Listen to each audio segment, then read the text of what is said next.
Indépendance, cha-cha, tozumiye. Oti kwanza, cha-cha, tubakidi. Au table ronde, cha-cha, baganye. Oni panda, cha-cha, tozumiye. Indépendance, cha-cha, tozumiye. Oti kwanza, cha-cha, tubakidi. Au table ronde, cha-cha, baganye. Oni panda, cha-cha, tozumiye.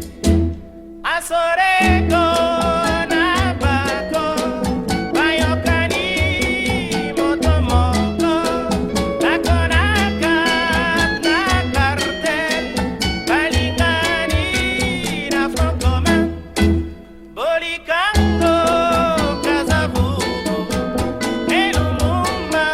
On va ouvrir plutôt un dialogue que nous mettons sous le thème République démocratique du Congo. C'est un pays d'hommes, de femmes, que nous connaissons croupissant dans la misère. Pourtant, c'est un pays qui est une réserve de ressources, un pays d'opportunités.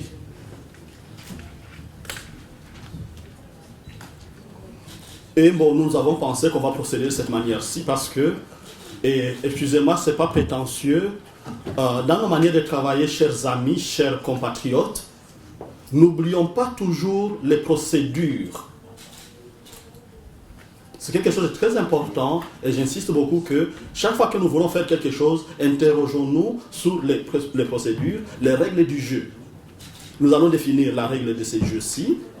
Et alors, nous allons parcourir très rapidement avec les conférenciers la question des contextes et nous allons leur demander leur vision, mais aussi Jeff prendra essentiellement la partie sur la macroéconomie et je reviendrai encore à un moment sur la question portant sur les éléments qui peuvent être un soutien à la croissance. On parlera des infrastructures, là pourra approfondir encore, John Malala pourra dire ce qu'il en pense. Le 7e point est pour nous quand même assez important parce qu'au Congo, il y a des pratiques à bannir. Règle du jeu, c'est un dialogue que nous allons faire dans lequel, cher présidentiable, nous attendons que vous nous disiez votre vision des actions concrètes à faire et la manière dont vous allez rendre cela évident, crédible. Nous n'avons pas, nous autres économistes, envie que vous nous disiez on va construire des routes. Oui, d'accord, des routes. Combien de kilomètres? Avec combien d'argent?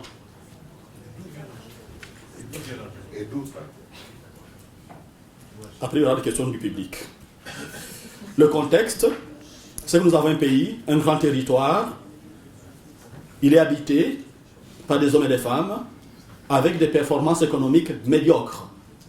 Le pays où la profondeur de la misère est proportionnelle à l'immensité des richesses. Trop riches, mais trop pauvres. Voici le pays dont nous sommes en train de parler. Si vous pouvez vous retourner, bon, ça ne donnera pas de torticolis, mais bon, s'il vous plaît, professeur, voilà le pays dont nous parlons. Cela est une école. Et voilà, là où on va à l'école, nous parlons de ce pays-là.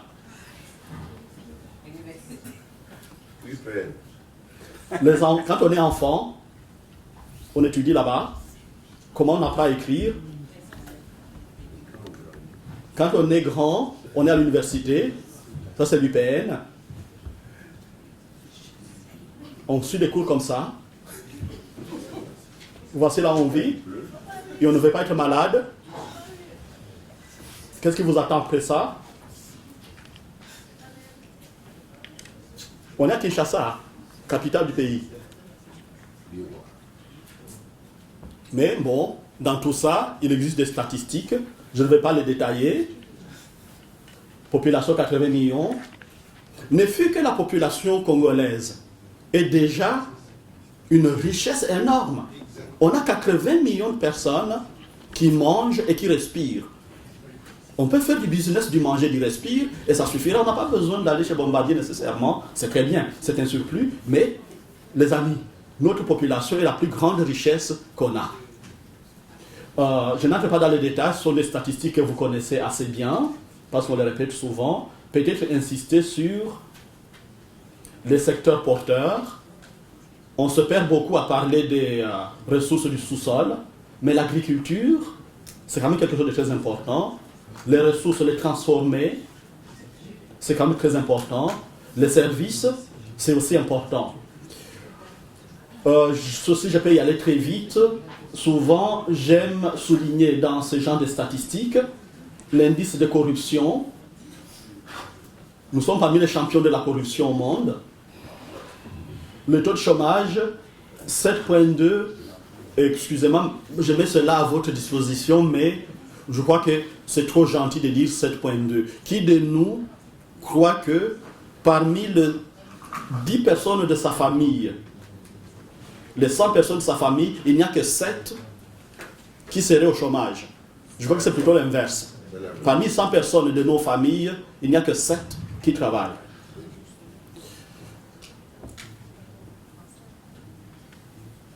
C'est des statistiques que l'on connaît. J'aime beaucoup cet autre aspect-là, par des importations mondiales, par des exportations. On ne participe dans l'économie mondiale qu'à 0,02%. Donc nul. Si on arrondit, on n'existe pas. Pourtant, nous sommes 80 millions d'habitants.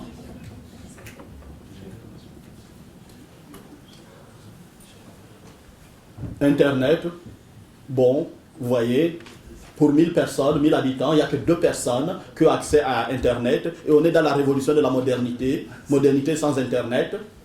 J'aime beaucoup cette image pour m'arrêter à massacrer le pays. Malgré tout ce qu'on présente là, malgré tout ce que nous savons, il existe des petits bonhommes. En fait, là, il s'agissait donc après les élections, on devait afficher les résultats. Et cette école avait servi de centre de dépouillement. Ils ont mis les résultats. Et on voit les petits bonhommes qui essaient de prendre note aussi de ces résultats. Il n'y a pas que nous ici qui pensons à ce pays. Des petits bouts d'hommes comme ça, il est animé aussi par cette question de s'assurer que les résultats existent. Il les note aussi. Si petit, il nourrit notre espérance. C'est un pays d'espoir et d'opportunité.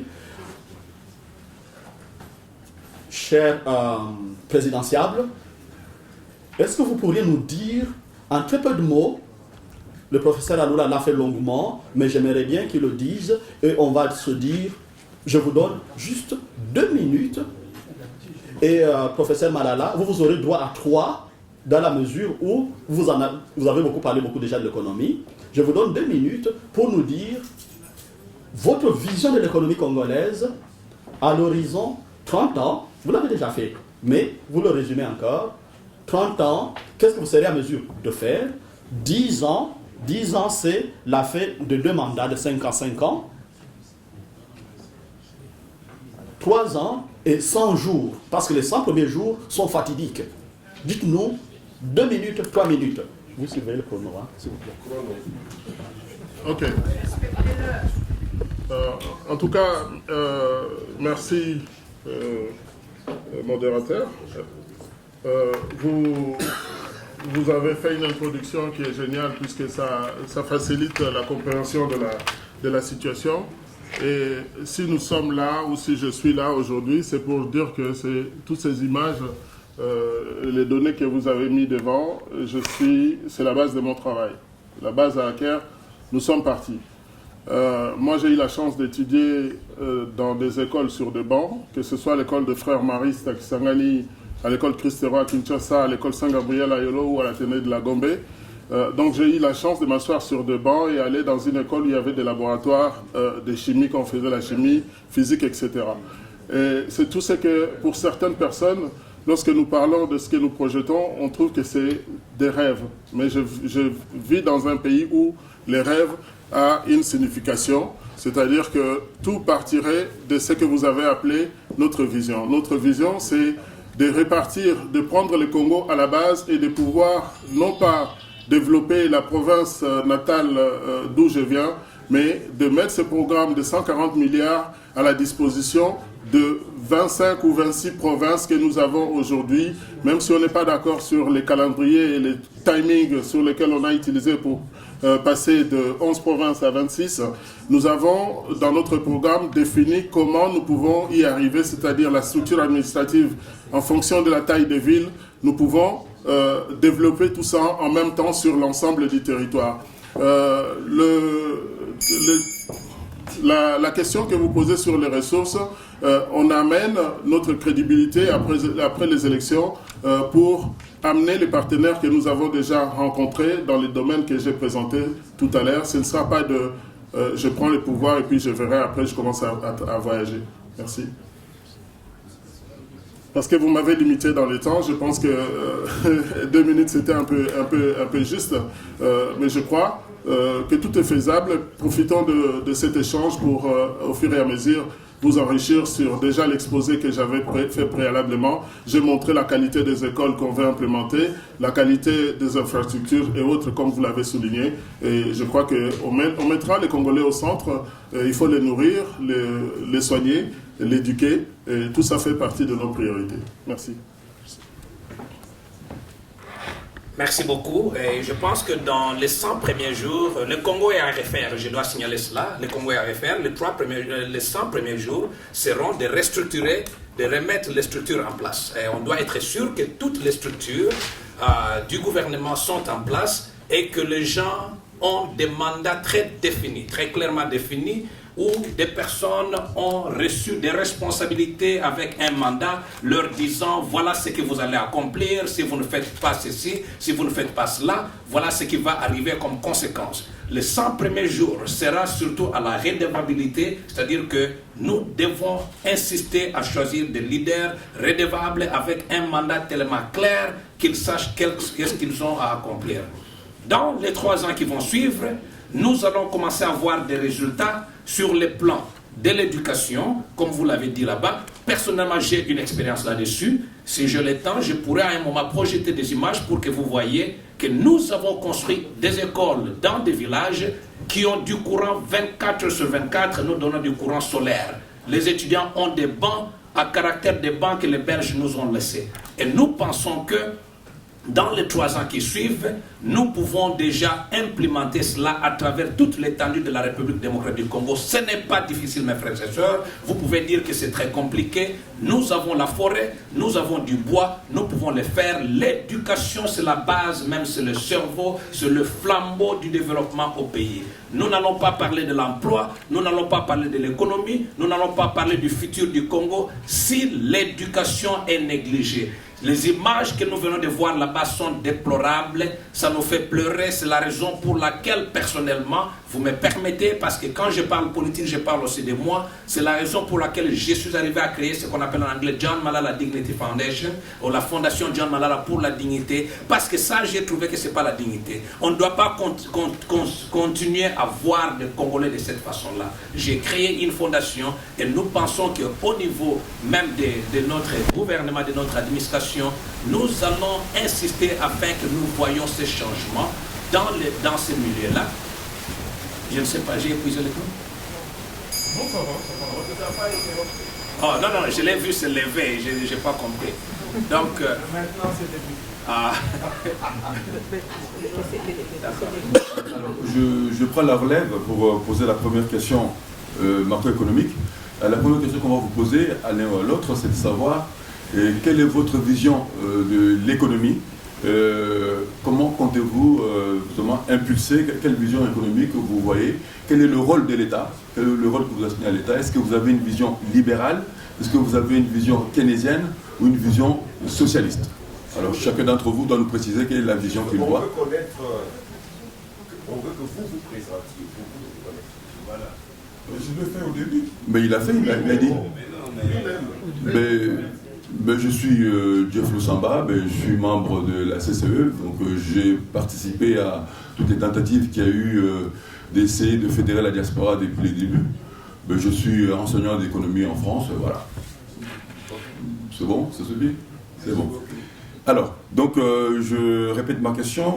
Alors, quel est le modèle économique que vous voulez mettre en place?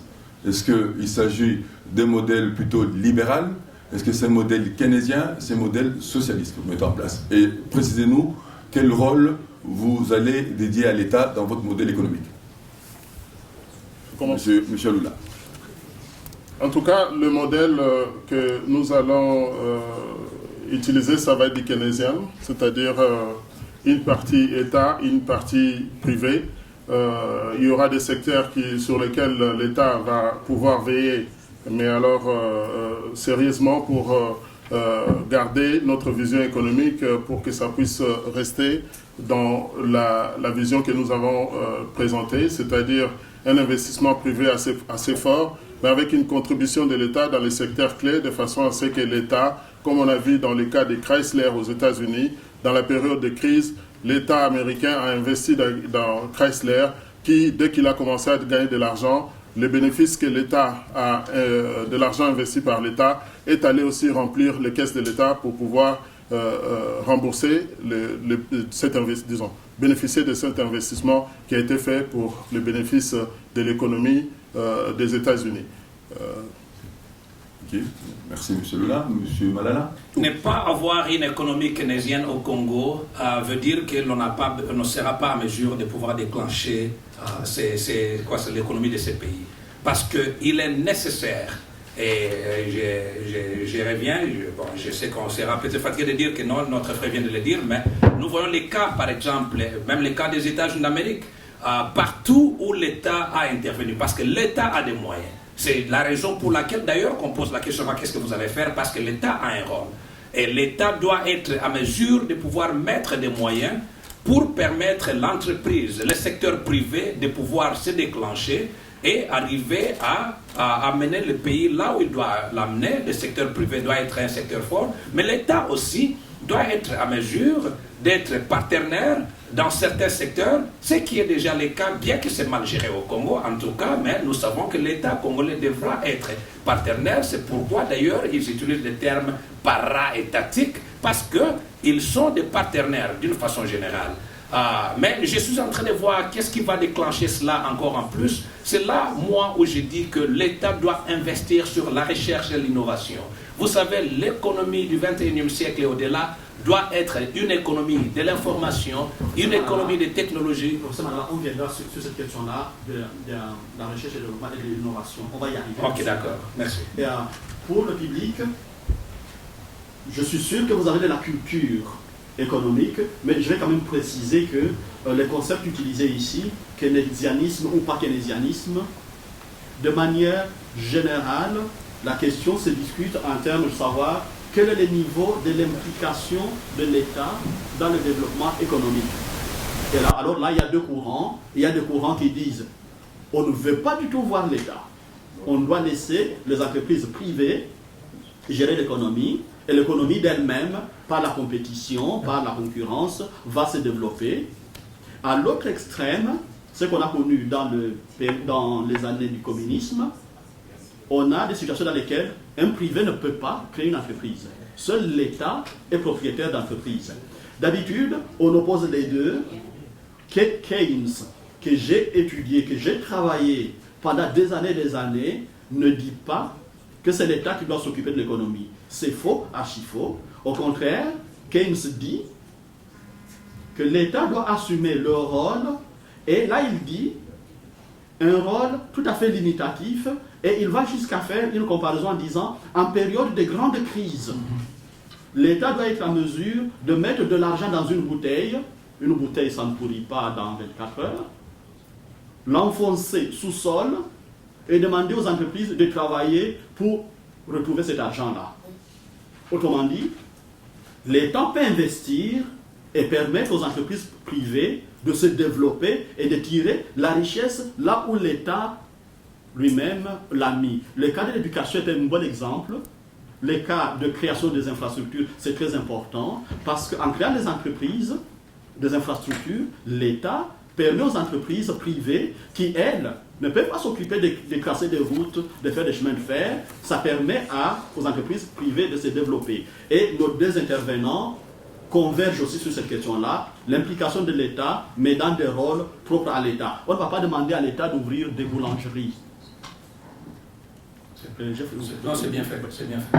Oui. Alors, donc, notre deuxième question, c'est de savoir quelle politique fiscale vous comptez mettre en place pour booster l'économie.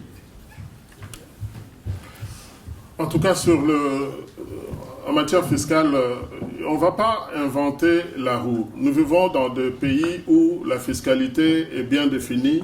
La RDC, avec un programme fort des demandes d'aide, d'assistance au développement, doit être une histoire du passé. Aujourd'hui, avec notre entrée sur les plateformes financières, c'est-à-dire les bourses d'échange des commodités et les bourses des valeurs que nous allons mettre en place en République démocratique du Congo, les entreprises viendront investir et non faire du, en français, venir faire de l'assistanat pour que le secteur de business y soit les seuls à prendre les risques.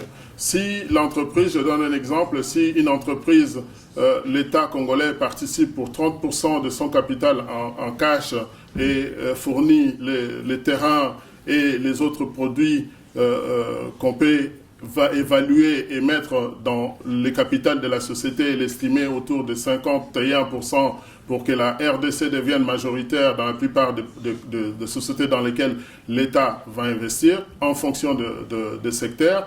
Le partage du bénéfice ne pourra se faire que dans les conditions définies par l'État. Les fiscalités, nous allons tenir compte de taxes payées sur les bénéfices dans le pays à taille équivalente pour que la République démocratique du Congo reste le terre d'investissement, de prédilection pour la plupart des partenaires financiers dans l'économie mondiale.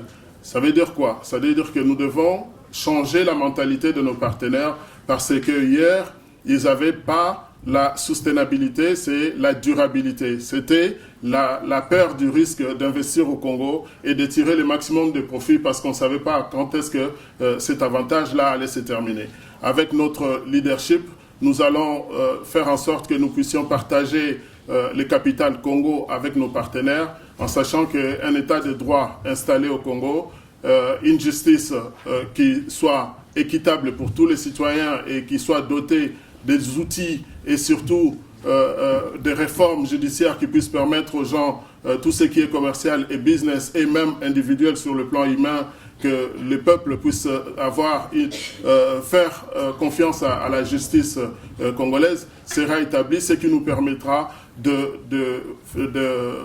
nous sommes déjà en train de discuter avec nos partenaires économiques qui acceptent ces principes, c'est simplement de fonctionner comme ils fonctionnent dans les pays de l'OCDE, c'est-à-dire une entreprise fait des bénéfices, paye ses taxes. Avec les taxes, l'État peut peut investir dans tout ce qui est social pour maintenir la paix, la sécurité, etc. Le Congo étant détenteur de la matière première qui sera exploitée ou des ressources mises en place, partagera les bénéfices équitablement avec nos partenaires, c'est-à-dire après déduction des taxes, bien sûr. Merci. Monsieur Malala, taux d'imposition, des impôts plutôt élevés ou des taxes modérées? Bon, c'est pas question. Il y a le budget. Le pays doit avoir un budget, ça il faut reconnaître. Et puis le budget est financé d'abord par les taxes, les impôts, et puis d'autres recettes telles que les recettes douanières. Et ça, c'est quelque chose que nous pensons qui est le rôle de l'État à pouvoir contrôler. Mais nous voulons que cela se fasse aussi au niveau provincial. On doit le faire de manière en sorte qu'il n'y ait pas de duplication d'impôts, c'est-à-dire que la personne ne paye pas des impôts sur le plan fédéral et repayer encore les impôts sur le plan provincial. Ce qui veut dire que si ces gens payent cela au niveau provincial, ça revient à la province de pouvoir garder 45% des recettes et les 55% des recettes sont mises à la disposition du gouvernement fédéral et lequel, à son tour, va utiliser cet argent pour faire fonctionner le pays et généralement de cet argent aussi revient une autre partie pour venir aider encore les provinces d'origine.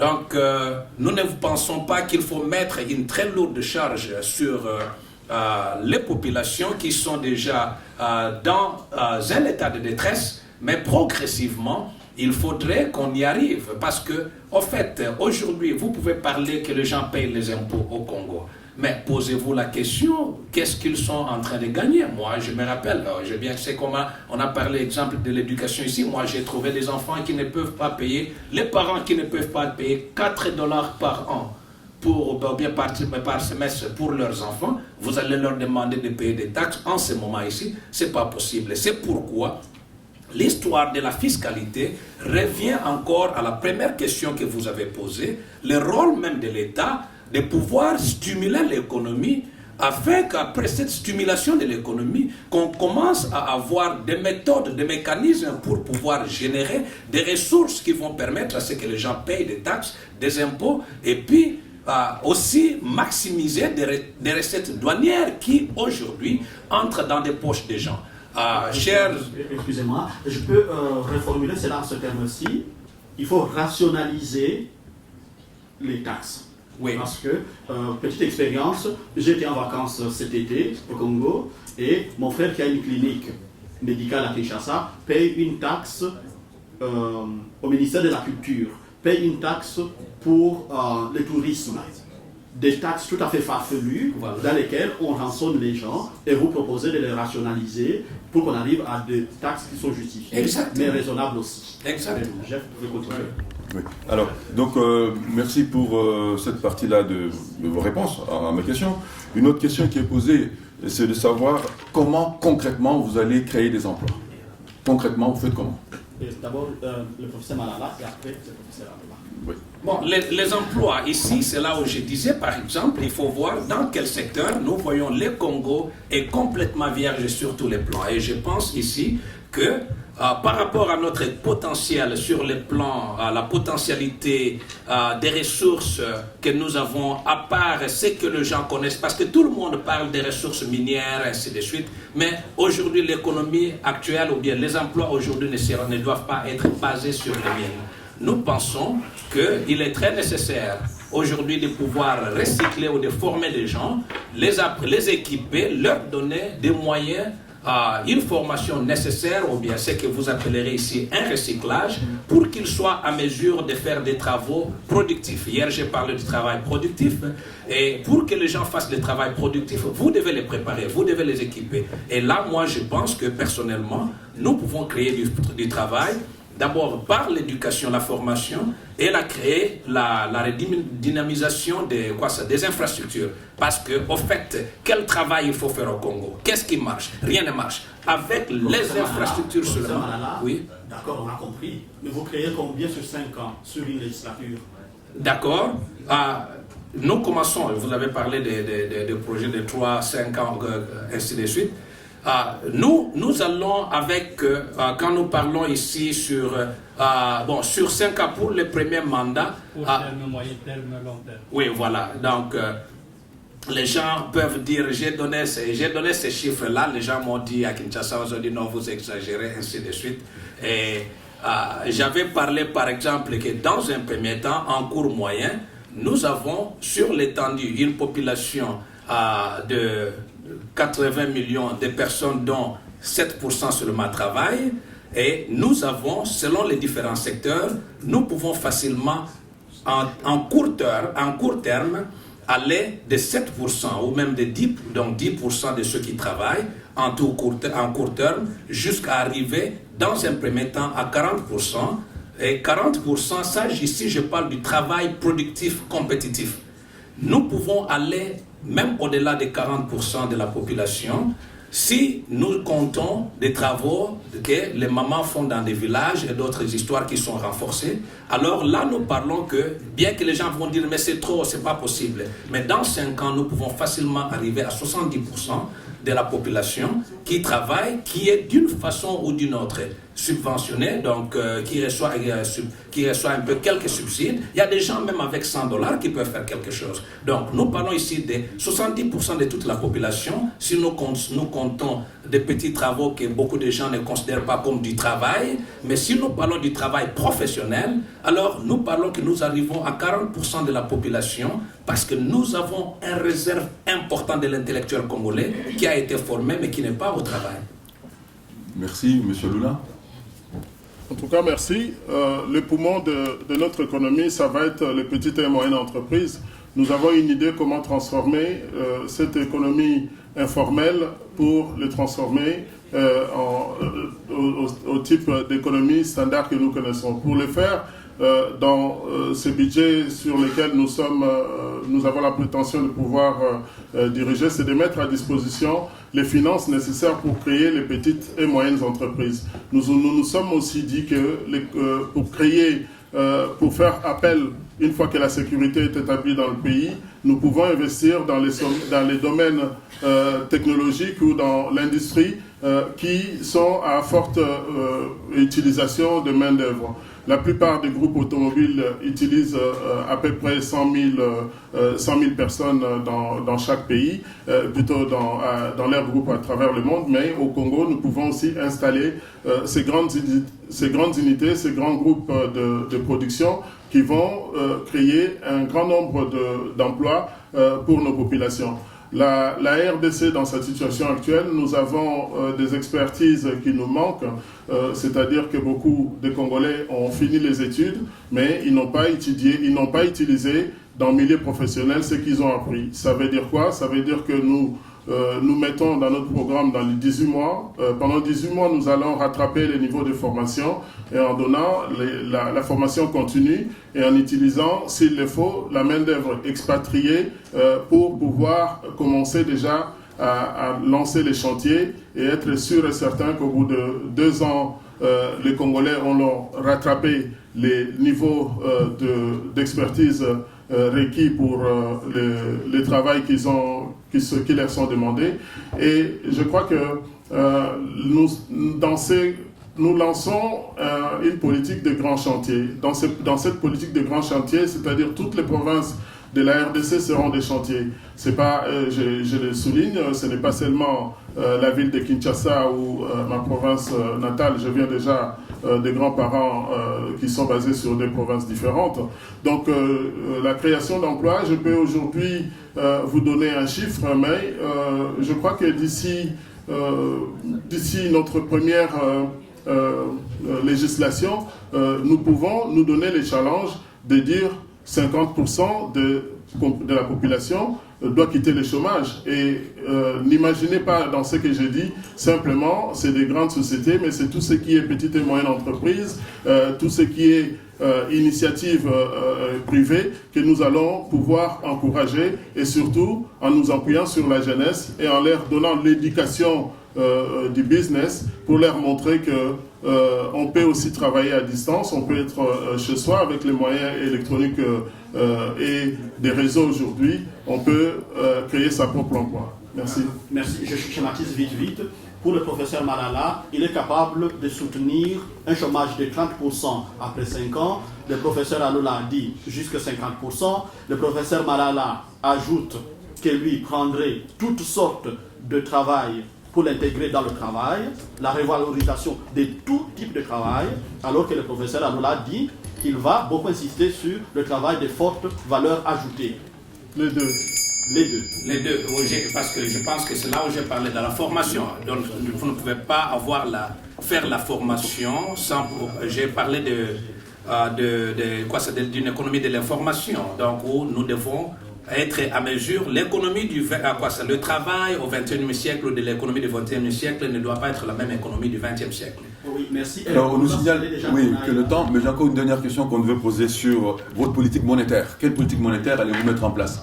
C'est une politique qu'on appelle expansive, on fait appel à la planche à billets si vous voulez, ou une politique restrictive?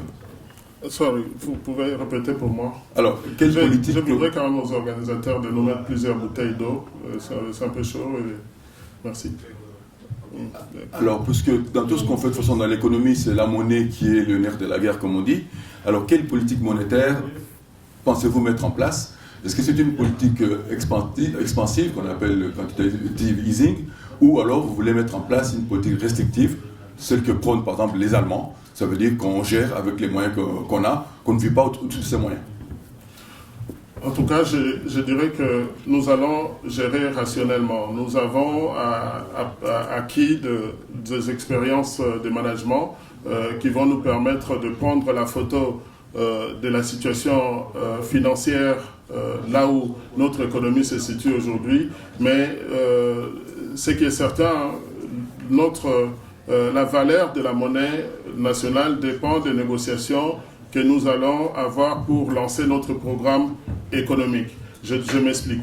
Aujourd'hui, hier, lorsque le franc congolais a été mis sur le marché, un franc congolais était l'équivalent de 0,75 $ pour un franc congolais. Aujourd'hui, nous sommes à 1 $ pour 1000 francs congolais. Nous allons prendre économiquement la démarche de l'escalier inverse. Quand je dis escalier inverse, c'est qu'on connaît historiquement les paliers qui ont été suivis par les francs congolais par rapport au dollar. On est passé de 1 à 50, 1 à 75, 250, 400, et puis 800, et puis 900 aujourd'hui.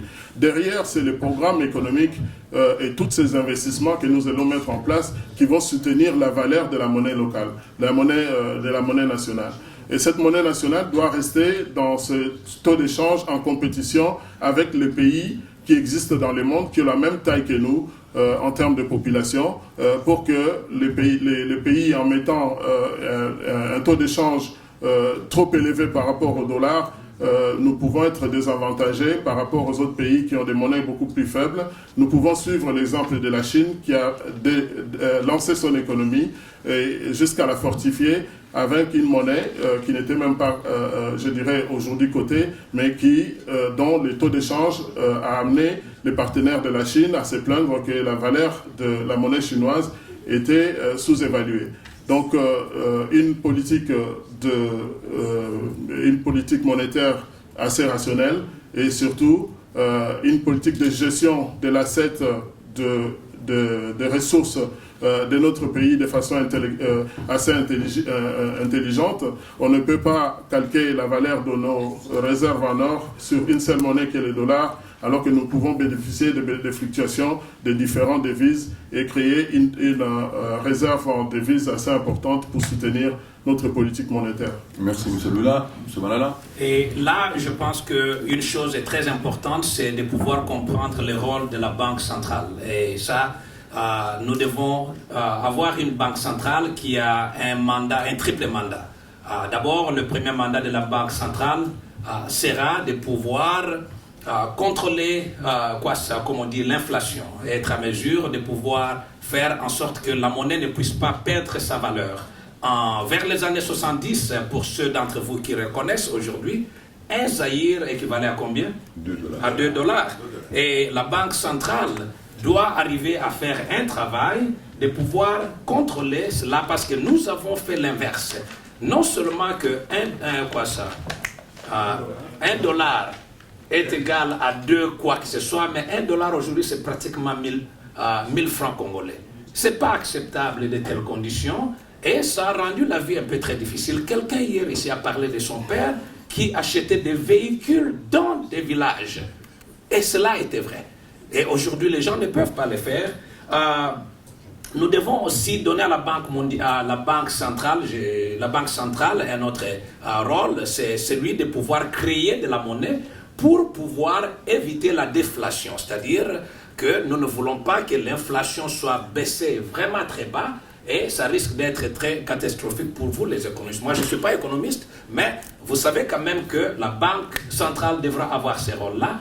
Et le troisième mandat de la Banque centrale sera de pouvoir financer les banques et de pouvoir contrôler, donc mettre une politique sur place de pouvoir contrôler les banques, non pas de la façon à pouvoir les rendre difficiles, à pouvoir faire du profit, mais Ici, c'est surtout pour qu'il n'y ait pas des abus et aussi pour pouvoir répondre à certaines normes internationales. Ou bien, nous parlons ici nous vivons dans un village global à l'heure actuelle et nous devons être sûrs que ce que nous faisons au Congo, donc nous devons savoir que ce que nous faisons au Congo est contrôlé par les autres aussi. Et si nous nous engageons dans des actions qui sont fâcheuses, qui sont louches, eh bien, c'est à des mesures qui pourront venir sur nous.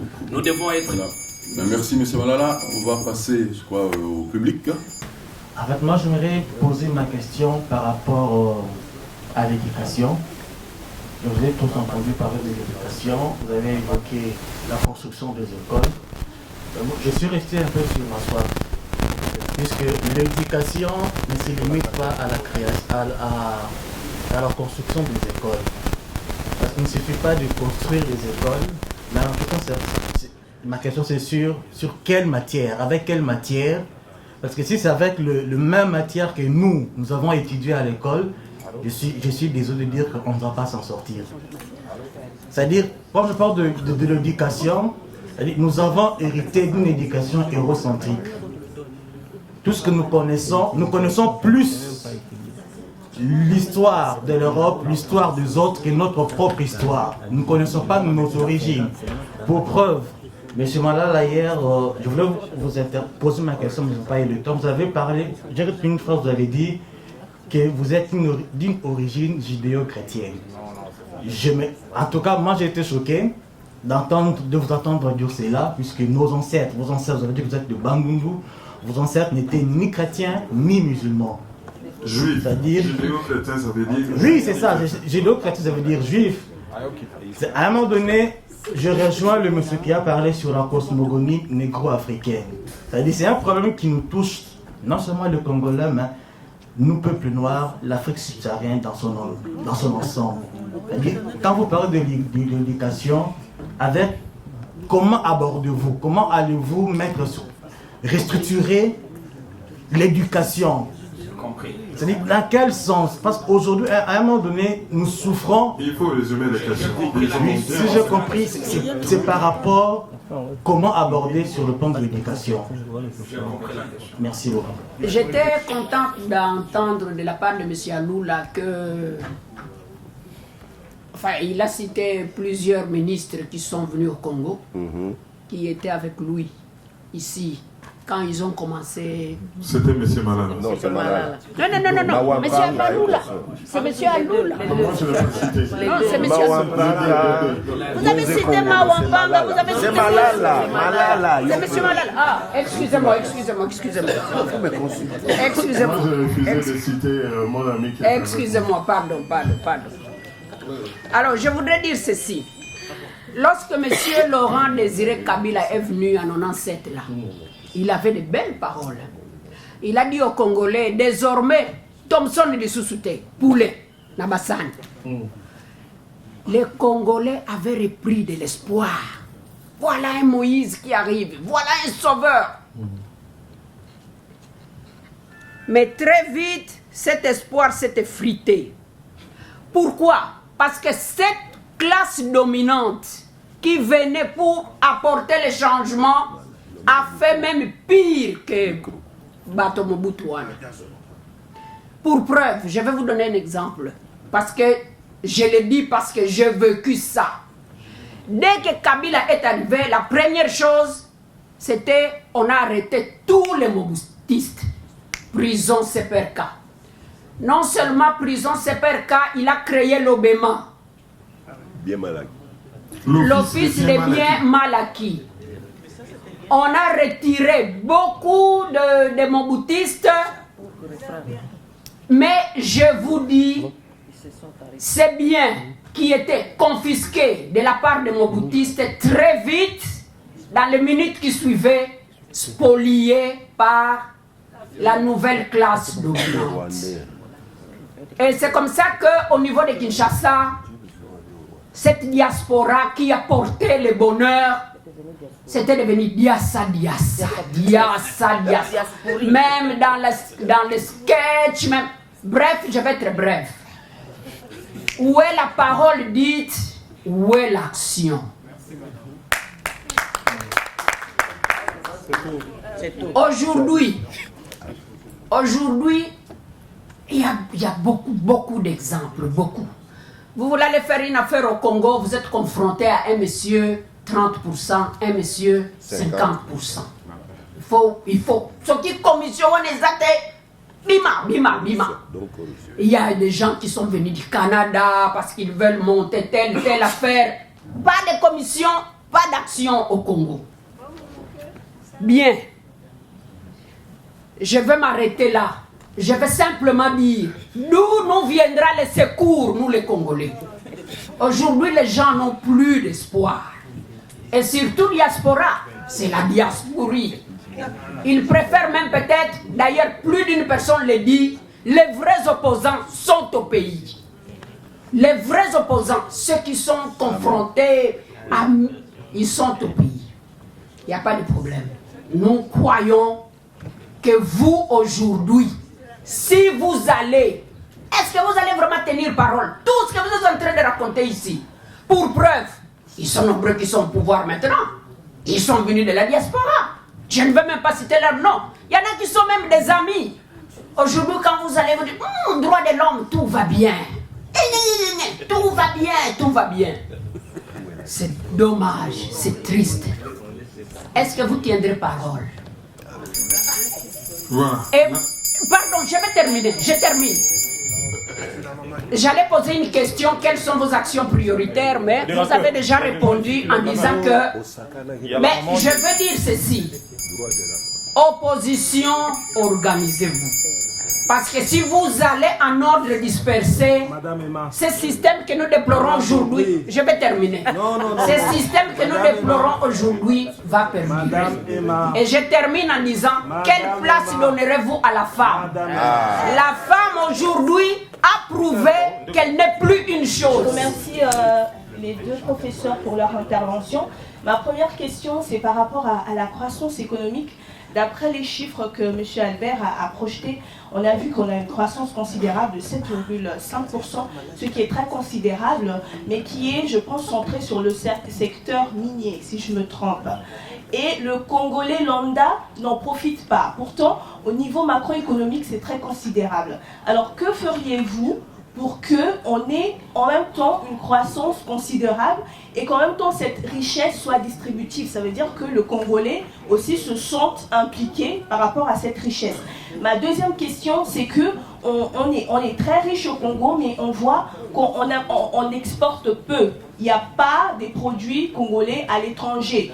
Moi, je vois les piments sénégalais sortir, mais on n'a pas des produits congolais à l'étranger. Alors que, comme je dis souvent, on a des poissons qui meurent de faim en Afrique, qui meurent de vieillesse en Afrique. Que feriez-vous pour augmenter l'exportation, mais aussi l'importation? Parce que nous produisions, mais on ne mange pas congolais. Qu'est-ce que vous proposez par rapport à ça? On n'avait pas vraiment dans la tête la configuration même du pays.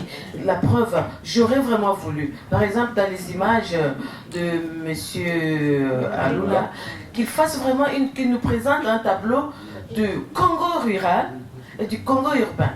Parce qu'aujourd'hui nous sommes au Congo devant un pays avec des villages qui sont de plus en plus isolés, maman Louise l'a dit, et des villes, soi-disant villes, qui deviennent de plus en plus des bidonvilles.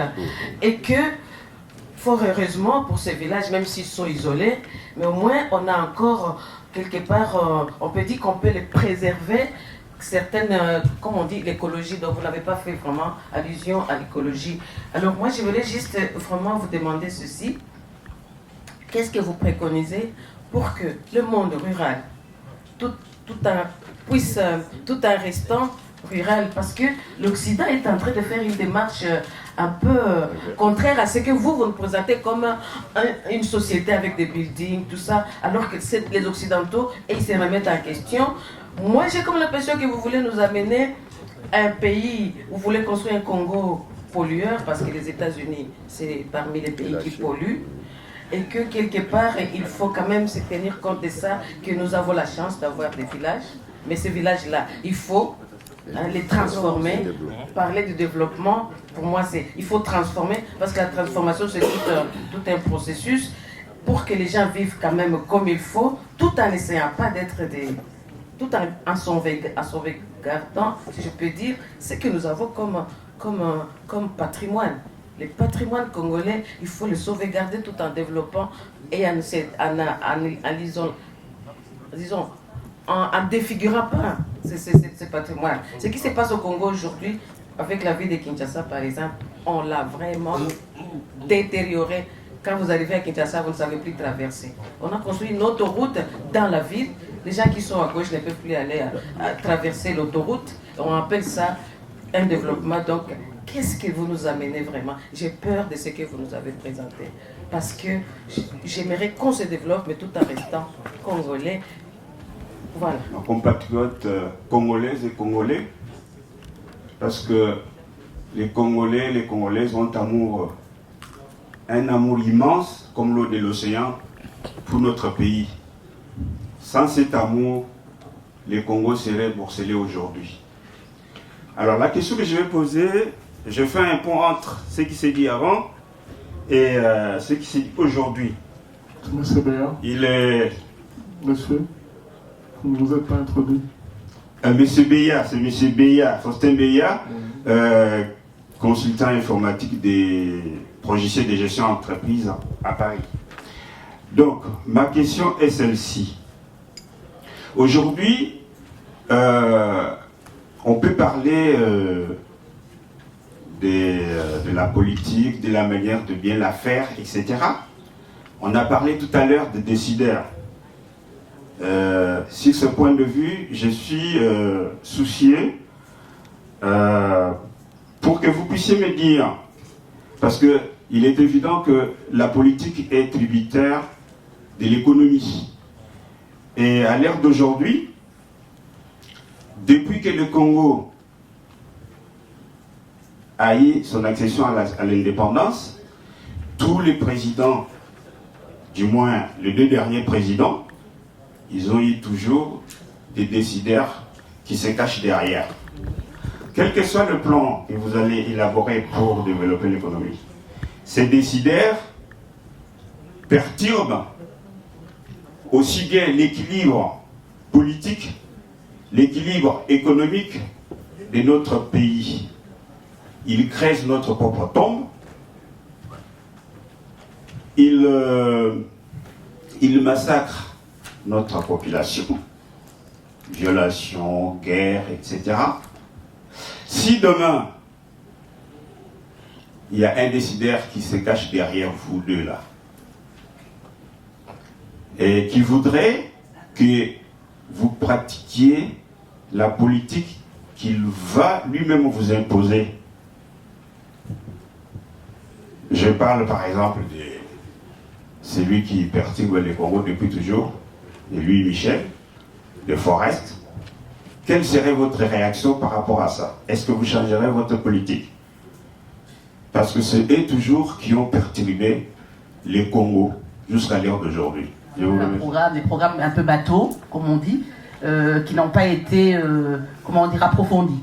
Peut-être que vous allez le faire, peut-être le temps ne vous a pas permis, mais en tout cas, j'espère que le programme que vous nous avez présenté, vous allez les décliner autrement. Je voulais juste revenir par rapport à la classe moyenne, dont vous n'avez pas parlé. Or, aujourd'hui, on sait que la classe moyenne, c'est cette classe qui est créatrice un peu de richesse.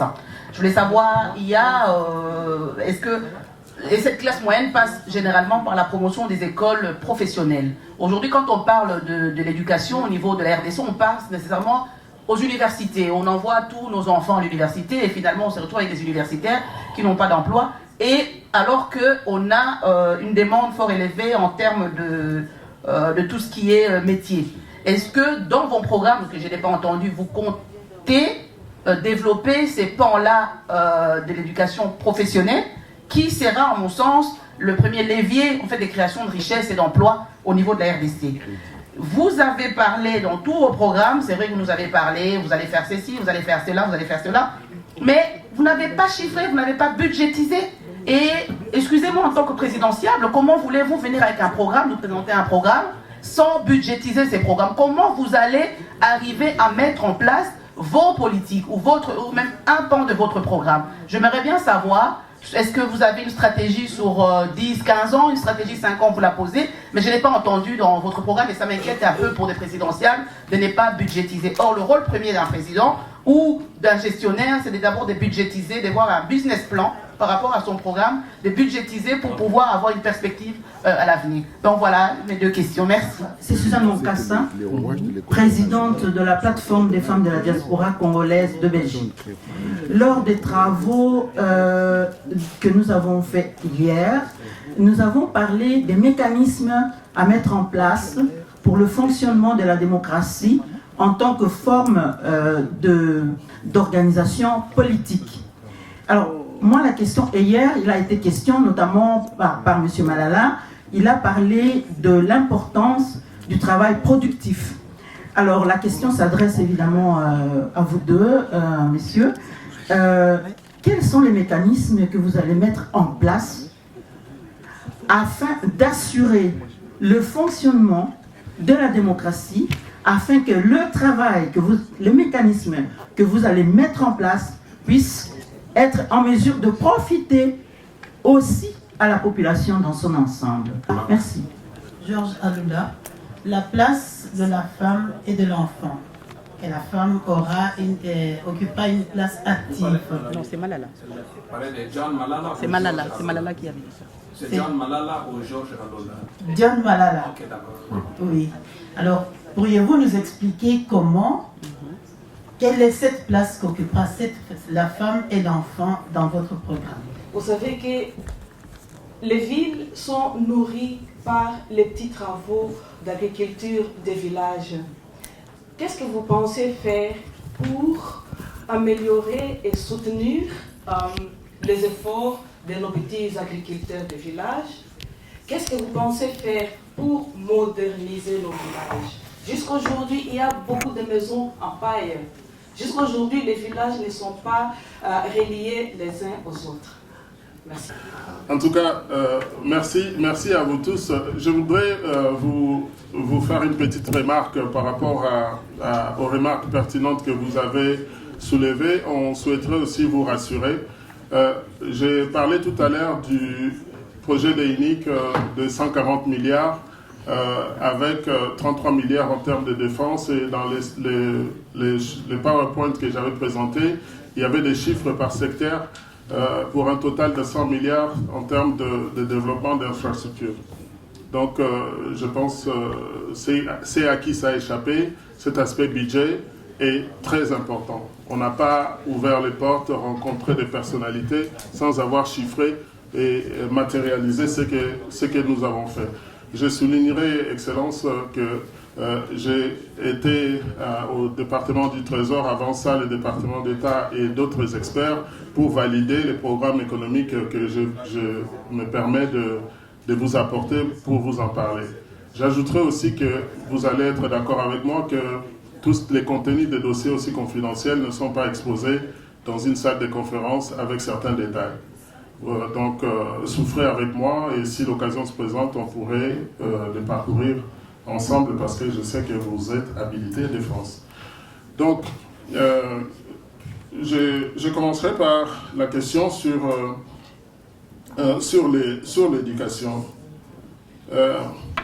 Moi, devant vous, je pense que moi, je suis un industriel, j'ai fait plutôt les compagnies automobiles, bancaires et puis télécommunications. À ma gauche, il y a un professeur d'université qui a une expérience, qui, demain, c'est à lui qui pourrait avoir la primaire de dire « je connais », mais quelle est la réforme de notre domaine d'éducation que nous voulons faire? On prend les modèles belges, français ou américains. Nous qui avons eu la chance de faire les 3 pays, nous pouvons dire ben ça correspond à ce qui s'est fait en Belgique, en sachant que la Belgique et les États-Unis sont 2 systèmes assez similaires en termes de contenu des matières. Ça veut dire quoi? Tout à l'heure, dans une discussion informelle, j'ai entendu quelqu'un parler de ces problèmes de contenu. Pour produire les livres, ça veut dire que lorsque nous financerons dans les domaines de l'éducation, c'est à vous, les pédagogues, de passer votre temps d'aujourd'hui jusqu'à l'année prochaine, puisque pour ceux qui ne l'ont pas fait, d'un peu penser qu'est-ce que je peux faire dans mon domaine d'expertise que je peux offrir à cette nouvelle classe qui va arriver pour changer la cour de notre pays. En termes d'éducation, j'ai parlé tout à l'heure de la formation continue en soulignant que 80% des diplômés au Congo n'ont pas utilisé à la sortie de leur formation les acquis qu'ils ont appris, leurs acquis. Donc il faut les remettre à jour sur le plan d'éducation, parce que les matières, quand ils ont fini dans les années 80 aujourd'hui, la technologie n'est plus au même endroit, etc. Ça veut dire, j'ai aussi souligné l'apport des expatriés. Dans la logique que nous avons utilisée, était la suivante. Dans la période d'esclavage, de colonisation et tout ça, je prendrai purement l'esclavage. On est venu chercher les Africains pour aller construire les Amériques et le Nouveau Monde. Maintenant, nous devons prendre les connaissants, les experts de ces pays que nous avons développés, les amener chez nous pour qu'ils puissent nous apporter leur expertise en termes de, comment dirais-je, de développement d'autoroutes et de tous les métiers dont nous avons besoin pour que notre programme en matière d'infrastructure puisse devenir une réalité. Il y a trop d'interférences dans tous les sens. Trop de murmures, ça nous déconcentre terriblement. Est-ce que ça ne serait pas mieux, au lieu qu'ils partent sur toute la liste des réponses, et que je vais reprendre encore les mêmes histoires dans tel domaine, nous, ceci, cela. Peut-être comme quand vous parlez de l'éducation, je peux parler un peu de l'éducation et puis vous pouvez toucher un autre point. Je peux parler de... Mais c'est peut-être mieux comme ça casse l'effet monocorde de la voix. Ok, donnez-moi juste une petite chance de boucler cette partie-là. Les enfants étudient à même les sols.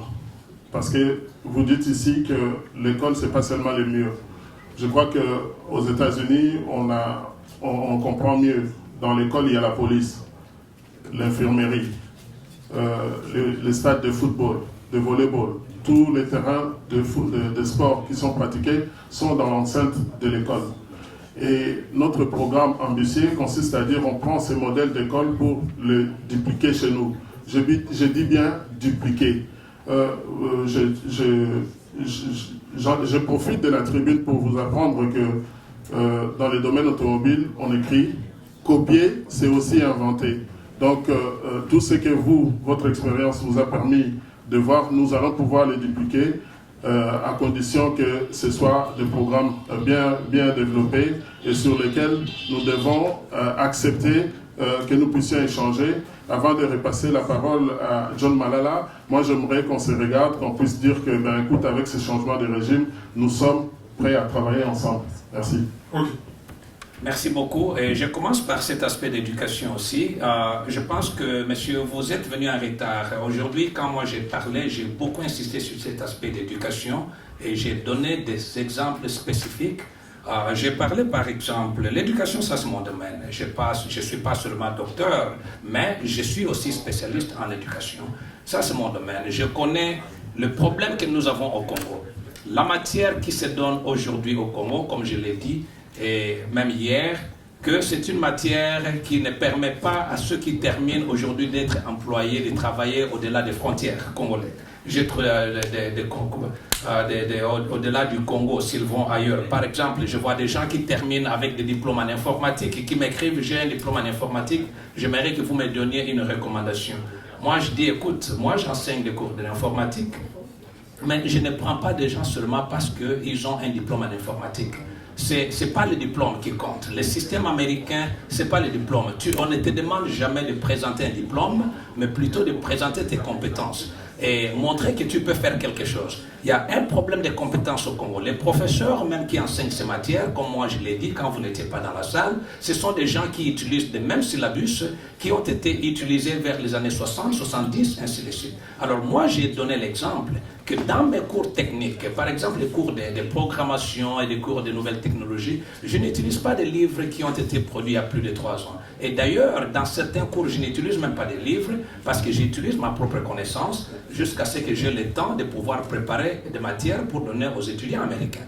Donc, tout doit dépendre. Il y a le manque de formation continue. Moi, je continue à suivre ma formation, bien que j'ai atteint le plus haut niveau d'éducation, mais cela ne suffit pas. Je suis obligé de participer à des conférences, de continuer à apprendre des autres qu'est-ce qu'ils sont en train de faire dans certains domaines. Alors c'est ça que nous devons faire dans notre pays au Congo, de permettre à ce que les professeurs, les enseignants, à tous les niveaux, continuent à avoir une formation continue. Il y a un problème très sérieux au niveau de l'éducation, il y a un problème d'infrastructure. L'infrastructure joue un rôle. Vous n'allez pas donner aux étudiants une formation solide sous des arbres, comme on a montré.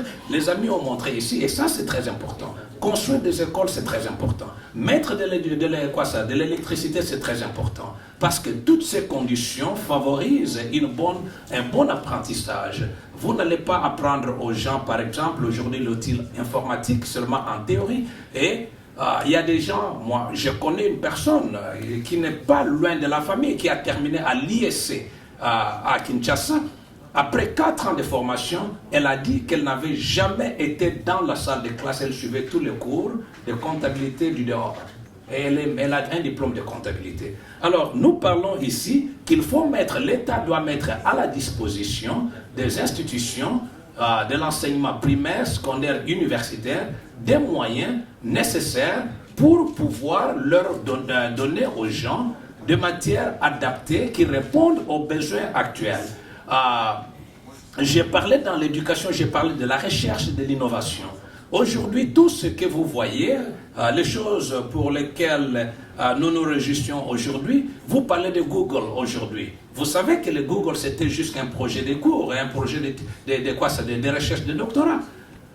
Donc, il existe plusieurs technologies aujourd'hui. Je venais de donner à mes étudiants, par exemple, avant de venir ici, un examen où chacun devait fabriquer un certain nombre d'applications à utiliser sur des téléphones, des applications à utiliser sur les ordinateurs, sur toutes les différentes plateformes. Ce sont des projets. Mais certains de ces projets-là, si les étudiants continuent vraiment à exploiter ça, vous allez commencer à vous en servir. Donc, l'éducation doit être complètement appropriée, répondant aux besoins actuels.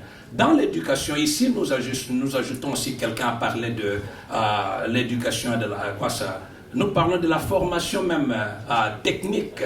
Il y a aujourd'hui au Congo, les gens pensent que tout le monde doit aller à l'université. L'université n'est pas faite pour tout le monde, elle n'est pas faite pour tout le monde. Les gens peuvent aller suivre des cours, comme on dit, des métiers. On doit continuer à faire ces programmes de cours de métiers pour que, surtout dans l'arrière-pays, il y avait quelqu'un qui a posé une telle question. À l'époque, Mobutu avait créé des instituts supérieurs, qu'on appelle Institut supérieur de développement rural. C'est vrai que là, ça entre dans un cadre académique. Mais si vous vous posez la question, allez aujourd'hui dans ces instituts supérieurs de développement rural, quelqu'un qui a été formé là-bas, dès qu'il termine, il descend vite à Kinshasa, il commence à déposer des dossiers dans les cabinets des ministres pour chercher à travailler dans les bureaux. J'en ai vu moi-même, j'arrive là-bas dans des villages, j'ai trouvé des gens, ils étaient à 2, je pose la question à l'un d'eux, qu'est-ce que tu as fait? Tu as étudié? Il dit oui, j'ai étudié. Tu as un diplôme? Il a dit j'ai un diplôme. En quoi? Il dit je suis ingénieur agro-vétérinaire. Alors, moi je dis mais vous avez tout ce qu'il y a ici. Pourquoi tu ne travailles pas? Il m'a dit nous n'avons pas d'engin. Il ne peut même pas conduire la voiture. Je peux lui donner un tracteur, il ne saura rien faire avec ça. Mais il dit qu'il n'a pas d'engin. C'est quelle formation est-ce qu'il a reçue? Est-ce qu'il est vraiment préparé? Alors c'est pourquoi, quand j'ai donné mon exposé aujourd'hui, j'ai parlé que les gens doivent passer par l'apprentissage. On ne doit pas seulement leur donner la formation, mais il y a ce qu'en Amérique on appelle internship. Les gens doivent toujours passer par une formation pratique. Le stage. Comment J'ai d'autres questions, mais ramassez-les vraiment en bloc. Ramassez-les en bloc. Il y a la pause qui nous attend, il y a aussi l'autre panel qui nous attend. Ok, stage. Donc ce sont des stages pratiques où les gens vraiment mettent en action ce qu'ils ont appris à l'école. J'aime la formation américaine personnellement parce qu'elle répond réellement aux besoins réels de la société. Elle n'est pas là seulement on n'étudie pas pour étudier. On n'étudie pas seulement parce qu'on doit être à mesure de débattre. Mais c'est une formation qui est là généralement pour répondre, pour résoudre. Nous avons dans nos syllabus, quand je donne aux étudiants, je dis très clairement qu'au terme de cette leçon, vous serez à mesure de. Les étudiants savent déjà qu'est-ce qu'ils vont recevoir à la fin de la leçon. Et nous savons, nous répondons à ces besoins-là. C'est ça qui manque dans la formation au Congo. Donc, nous allons nous allons... Je ne suis pas d'accord avec vous, excusez-moi, je ne suis pas d'accord avec vous, je porte en faux. Bon, écoutez, moi je pense que personnellement, et quelqu'un a dit que vous vivez à l'étranger. Je vous dis ici que les 10 dernières années, j'ai passé beaucoup plus de temps au Congo que vous tous peut-être ici combinés. Je suis au Congo chaque année, je passe au moins 2 mois au Congo chaque année. Je suis au Congo non seulement à Kinshasa, mais dans des villages. Je parle de choses que je connais, que beaucoup d'entre vous ne connaissez pas. Vous dites que... mais oui, je ne dis pas que tout le monde ne connaît pas, je dis beaucoup ne connaissent pas. Non mais... Ok, d'accord, merci. Il y avait beaucoup de questions. Ramassez-les, répondez rapidement parce qu'on a une pause. 2 minutes. C'est enregistré. Après, ça va poser des problèmes de montage à ceux qui montent. Parce que normalement, ils doivent le monter pour un format 1 heure. Et comme on va au-delà de 1 heure, ça va être quand même un peu long. Il y avait d'autres questions, il faudrait y répondre, mais que ce soit vraiment ramassé en une phrase avec l'esprit de synthèse. D'accord. Ok. Madame Bibikoulou, vous avez indiqué la première expérience que moi j'ai de la diaspora qui est retournée au pays. Je la mettrai dans l'expérience d'un enfant qui apprend à marcher. La deuxième chose que je vais souligner, c'est que Laurent Désiré Kabila ne s'est pas préparé comme nous nous sommes préparés pour pouvoir reprendre notre pays en main. Il n'avait pas de projet sur la RDC. Tout ce qu'il a fait lui a été apporté de gauche à droite sans une synchronisation par rapport à ce qu'il pouvait faire. Je mettrai aussi à son actif qu'il n'a eu de plein temps d'exercice en tant que président de la République une seule année. 97, le 17 mai jusqu'au 2 août, la guerre a commencé. Tous les programmes sont tombés, mais il a quand même laissé des petits signes, des choses qui disent que les comportements des policiers, les comportements des gens dans la rue qui faisaient la queue pour le bus, etc., ce sont de petites choses qu'on peut mettre à son actif. Je vais engranger sur ce qu'on a appelé, tout le monde a parlé du plan Marshall. Le plan Marshall, c'était quoi? Après la Deuxième Guerre mondiale, les États-Unis ont demandé aux pays qui sollicitaient son aide, dites-nous ce que vous voulez qu'on fasse pour vous. Nous, on mettra les ressources financières ou technologiques. Qu'est-ce que vous voulez? C'est ça que nous avons fait, le Congo Recovery Program, qui est le programme de reconstruction du Congo, et nous avons cité les différents besoins ou les différents domaines d'investissement dans lesquels nous souhaitons qu'une fois que nous avons ces financements, ces investissements en main, nous allons y aller avec les entreprises de création, ou plutôt des chemins de fer, des compagnies aériennes, des compagnies automobiles avec lesquelles nous avons déjà parlé et sur lesquelles nous leur avons dit, au lieu qu'on s'arrête aujourd'hui, comme beaucoup de places en Afrique, sur le memorandum de compréhension qu'il y a en consigne, nous voulons mettre en place des équipes et j'en profite pour vous dire que nous avons besoin de vous connaître, de connaître vos domaines de compétences, de façon à ce que si nous prenons les choses en main, nous puissions travailler ensemble. J'ai répondu juste à cette question. Le bien mal acquis, c'était une mauvaise procédure qui a été mise en place. Toutes les erreurs qui ont été commises là-dessus, nous n'allons pas refaire puisque les conditions ne sont pas les mêmes. Nous allons éviter ce genre de déshabiller Pierre pour habiller Paul. Ceux qui doivent à la justice feront face à la justice, que nous voulons juste et équitable pour tout le monde. Merci. Et pour la femme, il y avait une question pour la femme qu'on a chosifiée. Ok. Non, mais je voulais qu'on... Oui, monsieur... Ok, d'accord. Juste rapidement, j'aimerais dire ici que on ne doit pas aussi croiser les bras parce que quelqu'un qui est passé avant nous a échoué. Parce que quelle est l'alternative? Devrons-nous dire, par exemple, aujourd'hui, bon, Laurent Kabila avait promis, ça n'a pas marché, écoutez, Mbokango, Tote Cannabiso, tout ça, des choses comme ça. Mais non, on doit toujours essayer. Ça se passe dans tous les pays du monde.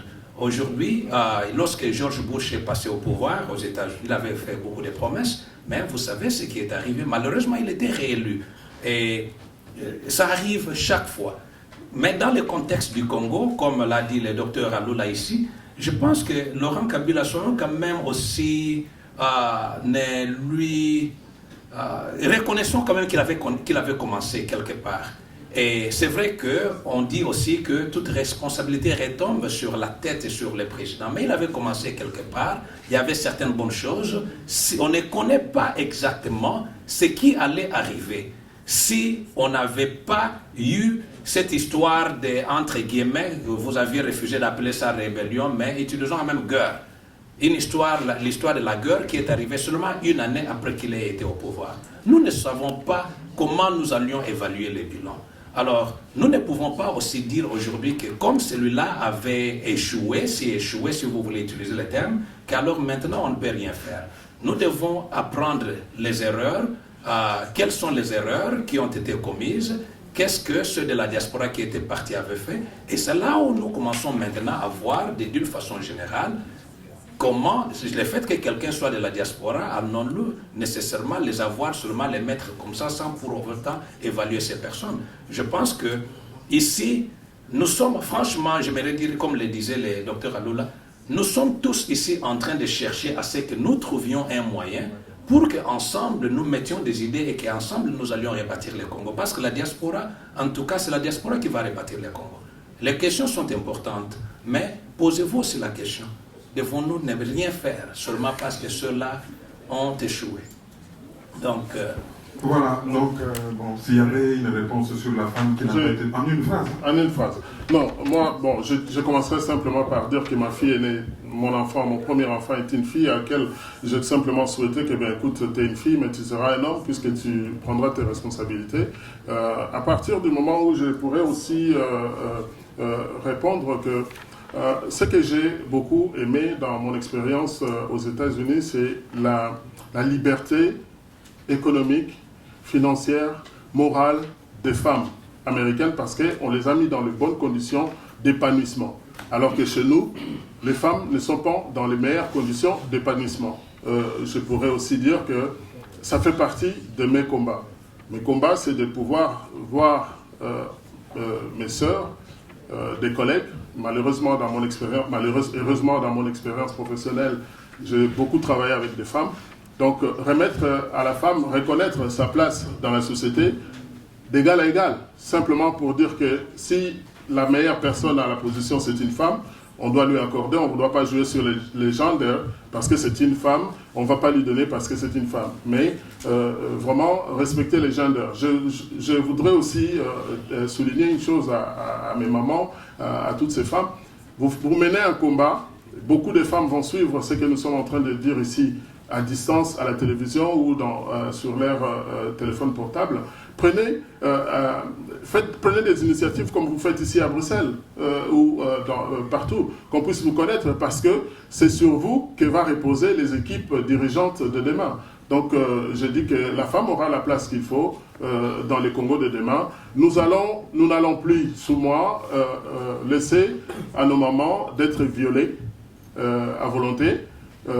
Ça va devenir un crime, je dirais, pratiquement impardonnable pour les viols. Ça passera par la justice, mais on protégera la femme congolaise pour que tout ce qui vous arrive aujourd'hui ne puisse pas arriver en vous donnant d'abord la sécurité sociale, parce qu'il faut vous soutenir dans l'éducation et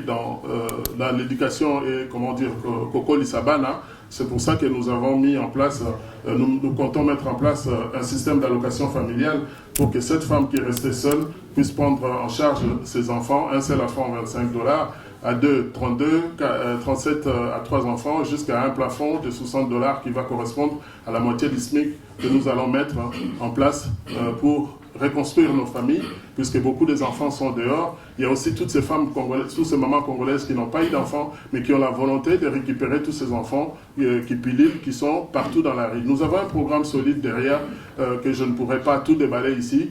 Je vous remercie. En une phrase, femme et enfant, s'il vous plaît. En une phrase, j'aimerais dire que ici, quand il s'agit de la femme et l'enfant, nous voyons deux choses. Il y a d'une part l'encadrement et d'autre part la protection. Donc la protection par rapport aux lois. Vous avez des lois ici en Belgique et partout ailleurs. Donc nous allons utiliser des lois qui protègent la femme, qui protègent l'enfant, et nous allons mettre en place des moyens pour pouvoir les encadrer, les femmes, les encadrer pour qu'elles deviennent financièrement, économiquement fortes, et les enfants aussi pour les encadrer parce que ce sont eux qui sont le futur du pays. Merci beaucoup.